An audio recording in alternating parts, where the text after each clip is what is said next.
ഇന്നൊക്കെ ഒരു ഗെയിം കളിക്കും. ഇത് റിയൽ ഓർ കേക്ക്. ഇതിൽ ഏതാണ് കേക്ക് എന്നുള്ളത് എന്നോട് ചേർന്ന് നിങ്ങളും കണ്ടുപിടിക്കും. ഓക്കെ, ഫസ്റ്റ് തേങ്ങയാണ്. 2 തേങ്ങ കാണാൻ ഒരേപോലെയാണുള്ളത്. പക്ഷെ ഞാൻ എ ചൂസ് ചെയ്യണു. കാരണം എ കാണുമ്പോൾ എന്തോ ഒരു വ്യത്യാസം തോന്നുന്നുണ്ട്.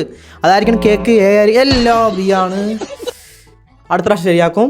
അടുത്തത് നാരങ്ങ തോന്നുന്നു. ഇതിൽ എനെ കാണുമ്പോൾ കുഴപ്പമില്ല, പക്ഷെ ബീനെ കാണുമ്പോൾ ഡാർക്ക് ആയിട്ടുണ്ട്. അതുകൊണ്ട് ഞാൻ ബി ആണ് ഒരു കേക്ക് എന്ന് ചൂസ് ചെയ്യണത്. എല്ലാം എ ആണ്. ഇപ്രാവശ്യം തെറ്റി. അടുത്ത പ്രാവശ്യം കറക്റ്റാക്കും. ഓ ഇല്ല, ഓക്കെ, അത് ഓറഞ്ച് തന്നെയാണ്. ഓക്കെ, അടുത്തത് ഇതിൽ എ ആയിരിക്കും തോന്നുന്നു. കാരണം മാതളങ്ങൻ്റെ കളർ വേറെ പോലെയുണ്ട്. Yes yes, A. ഇത് കറക്റ്റായി, എ ആണ്. ഓക്കെ, അടുത്തത് കാണുമ്പോൾ വീഡിയോക്ക് ലൈക്ക് ചെയ്ത് ചാനൽ സബ്സ്ക്രൈബ് ചെയ്ത് വെച്ചോ, 1 മില്യൺ ആകാൻ വേണ്ടിയിട്ട്. ഓക്കെ, അത് മാതളങ്ങ തന്നെയാണ്.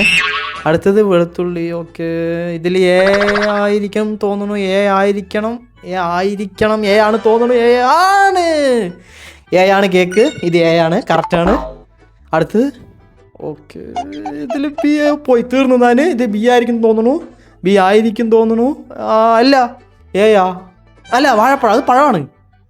യെസ്, ബി ആണ് കേക്ക്. ഞാൻ ജയിച്ചു. നിങ്ങൾ എത്ര ശരിയാക്കി?